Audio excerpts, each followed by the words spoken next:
Samantala, Defense Secretary Volker Gasmin pinapurihan ang katapangan ng mga Filipino peacekeepers na nakipaglaban sa Syrian rebels.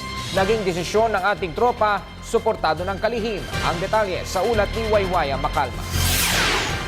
Personal na pinuri ni Defense Secretary Volker Gasmin ang mga Pilipinong peacekeepers matapos ang standoff sa pagitan ng mga Syrian rebels noong isang linggo. Inihag ito ng kalihim sa kick-off ceremony ng National Peace Consciousness Month celebration sa Campo Aguinaldo. Ito ang kauna-unahang beses na nagsalita ang kalihim ukol sa ipinakitang katapangan ng mga sundalo sa 7 oras na pakikipaglaban ng mga sundalo laban sa mga rebelde ng Jabhat al-Nusra na binansagan pang the greatest escape. Deceived by a superior number of armed Syrian rebels while manning the two stations of the United Nations disengagement of several force or UNDO, our peacekeepers kept their calm and stood their ground.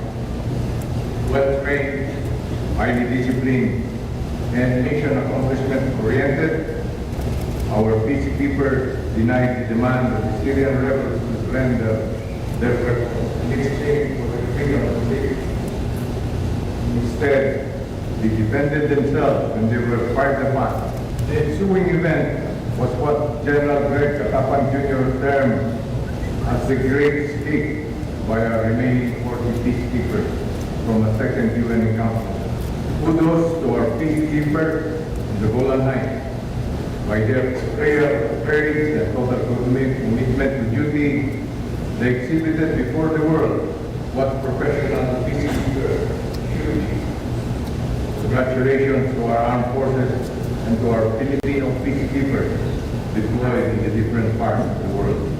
Gayunman, tumanggi nang sagutin ni Secretary Gasmin ang mga akusasyon ng UNDOF commander na si Lieutenant General Iqbal Singh Singa na kanyang tinawag na duwag ang mga Pilipinong sundalo matapos makatakas sa Position 68 sa Golan Heights. Kaya naman ipapaubayan na lamang ng kalihim sa Department of Foreign Affairs ang magiging sagot ng pamahalaan sa mga akusasyon ni Singa ukol sa standoff. DFA na sasagot niya. But we did our job. Pero iginiit ni Gasmin na tama ang naging desisyon ng mga Pinoy peacekeepers at ito ay naayon sa Rules of Engagement ng United Nations. Sa rules of engagement kasi, you are authorized to fire back when fired upon. So, yun lang naman ang ginawa ng pasundaluhan natin.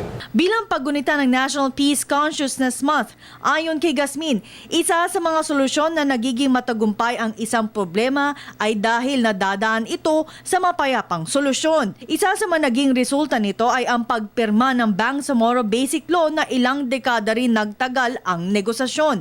Maging ang pagtrato ng Pilipinas ukol sa pinag-aagawang teritoryo sa West Philippine Sea na idinaan ng pamahalaan sa paghain ng arbitral tribunal nang sa gayon ay madaan rin ito sa mapayapang solusyon.